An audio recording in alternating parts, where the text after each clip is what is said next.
Hey there, church family. My name is Corey Gilbert, and I'm excited to just talk to you about what's coming here from the Center for Health and Healing here at Salem First Baptist.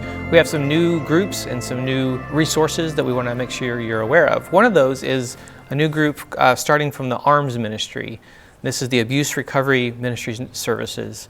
And there's two groups starting, one for women called Her Journey, and that is, there's links and information about that on the website, but you actually will sign up through ARMS to protect confidentiality and protect those that are actually potentially in harm's way.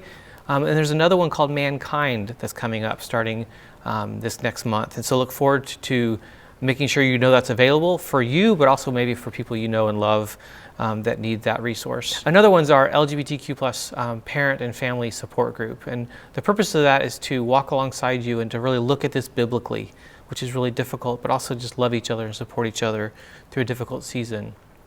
Another one of our resources is you may be struggling with your marriage, and we want to make sure you have access to marriage mentors. What is that? We have now 10 families, 10 couples that are trained, and more will be in process to actually walk alongside you, meet with you, have dinner with you, love on you to help you through some difficult times, because many of us might be struggling and we don't really need a counselor, we don't really want to do that, but it's just to walk alongside a couple who's just a little further ahead, seasoned, and sometimes even been through some hard times is actually an encouragement. So we want to make sure you're aware of that. You can sign up on the Church Center app for that. We also have 7 pillars, the Betrayal and Beyond, Unraveled, and these are groups to support you when it comes to porn addiction or recovery from when your spouse has been in that mess. And so we really want to make sure that you're finding your place when it comes to people that can walk alongside you, love you, and support you through these things. Another group, another class is the Tools for Anxious Life, and it looks at the Psalms, and it's to walk alongside how do we use Scripture to deal with some of this stuff we deal with, like anxiety, like stress. So that meets on Thursday nights as well. And then coming is GriefShare, starting February 3rd. Monday nights is GriefShare. Join anytime here in the first few weeks. We'd love to have you join us. And coming up, here's some interviews that we want to make sure you hear and see of some that have been through GriefShare.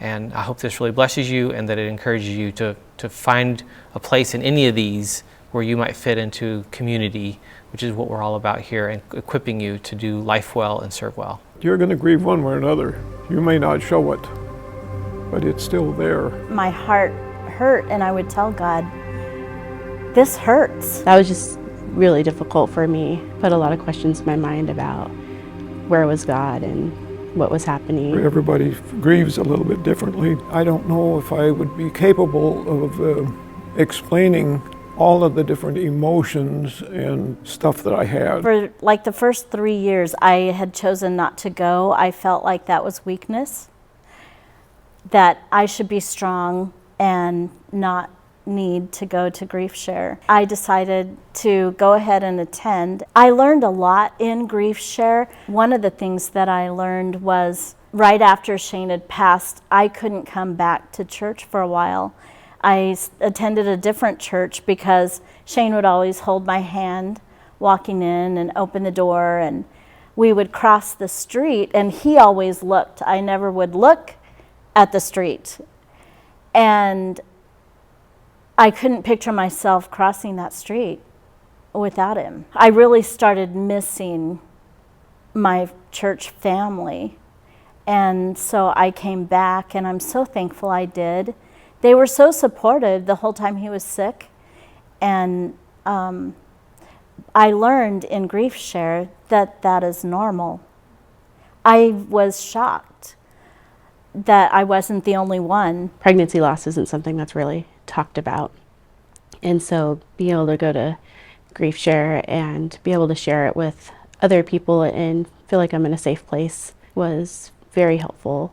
What we were grieving in that stage of life was different from what a lot of people that were attending GriefShare were dealing with. But that doesn't mean that we can't share our experiences and help each other through that. I would encourage anybody that has lost somebody, even if it's been a while ago, to come to GriefShare. Your emotions get so messed up in your thought process, and I said, no, what is real, what isn't real?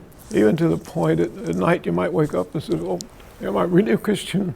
And he shakes a lot of the things that you thought were solid. Since that time, I have almost completely read the New Testament completely through. He is the author of all comfort. There's a lot of scripture in GriefShare, learning that God has purpose in everything, even in the loss of a loved one. A lot of reminders in scriptures about, God's love for us and, why things happen, and just hearing from the different experiences just kind of solidifies that you're not alone. It also has equipped me to deal with other things that have come up.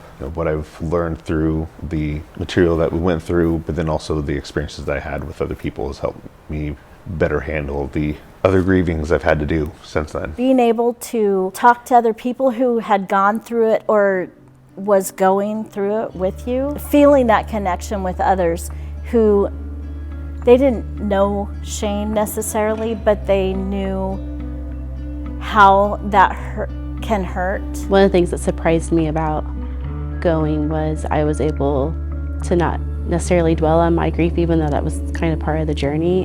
It was, sometimes I had that space to listen to somebody else and maybe help them or offer encouragement to them. But when you had your moments in the session, you felt safe that you could just kind of bare your heart. Just picking up tidbits and feeling the support of others is helpful. Like, you're not alone in this. You feel cared for. It's going to be hard. We have a tendency just to try to bury all these feelings inside and not let them out. But it is helpful to have these conversations with other people to be able to feel like, I'm not going through this alone. Definitely try GriefShare out.